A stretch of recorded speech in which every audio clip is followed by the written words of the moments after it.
This interview is for information only and should not be considered as investment advice or a recommendation to buy shares in the company featured. Welcome to this StockBox interview.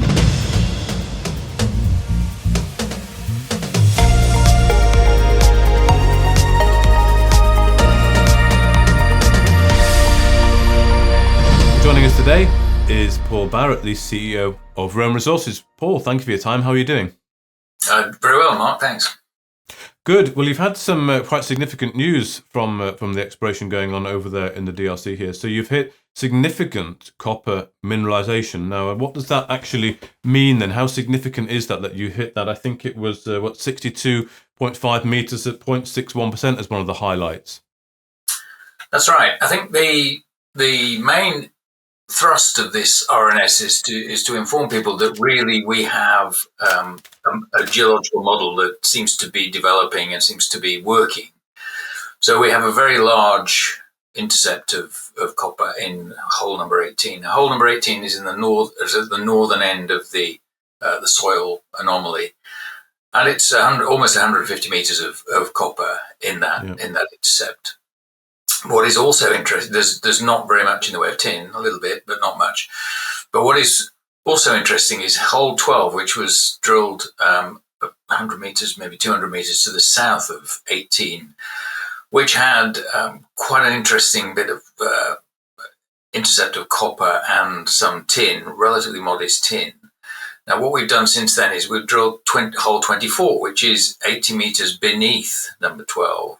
And that's come in really interesting. So we think we have, from the visual look at the core and from some of the XRF stuff that we've done prior to having the assays, is we have about 180 meters of copper mineralization. We have a lot of tin in there. There's numerous veins of tin. We've shown one of them on the RNS as a picture. So we know that there is tin in the system there, quite significant tin. In these veins. We also know that there is some mineralization within the host rock, but at the moment we don't know how much because we haven't done the assays. So it's really it's a really good indication of a very wide mineralization zone, and that is almost the key. We know that we've got to go deeper below the copper to get the tin, which we're continuing to do that with the rigs that we have on the site. Okay. And we know that as we do that, we will come out of the copper and into the tin, which is clearly our main focus. Yeah, okay. So it was nice to see that as well, that visual tin there. I know you've said before on numerous occasions that the deposit generally lends itself that the tin is deeper. You sort of get into copper first and then tin. So the plan would effectively be to look deeper.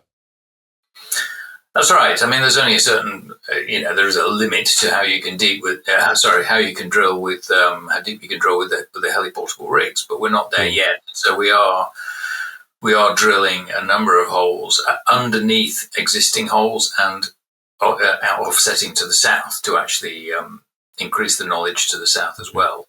So we're just basically building up the picture over the next month or two. I mean, Kalayi, the other prospect, the pure tin prospect, we've moved the rigs away from there. There is probably a couple of holes still to be drilled, but I think we pretty much got enough information there to do a resource number.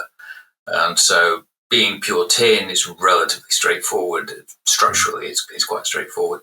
So we will probably get that out by the end of this month. And then Mont Agoma being, as we say, polymetallic, more complicated, a lot bigger in a way, is probably going to take another month or so. So we're looking at probably late April, something like that. But it's not be too long to wait in the grand scheme of things. Good. So you're basically saying that the Kalayi drilling is finished. You can get the resource out for Kalayi end of the month, and then Mont Agoma, you'll complete the drilling and again get that resource out perhaps into to April, May. Yes, I mean, once we do that, we might come back and drill the last couple of Kalayi holes, but I don't think that will have a significant impact on the resource work.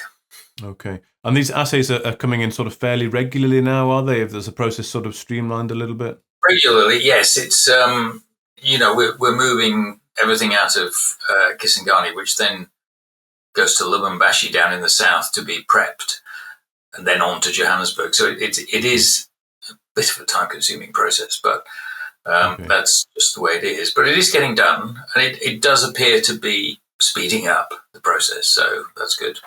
Okay, good. And you also announced that you've engaged some specialists to look at the metallurgy as well. So could you just briefly talk us through that process, which I expect is going on in tandem with you working on the resource statements here?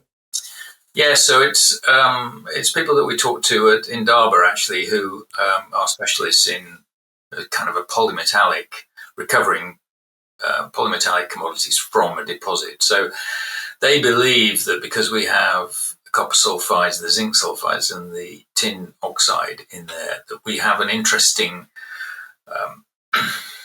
melange, should you say, of commodities that they can process and they can extract on a relatively cost-effective basis. So we're certainly very interested in pushing that along, and we're doing that at the moment.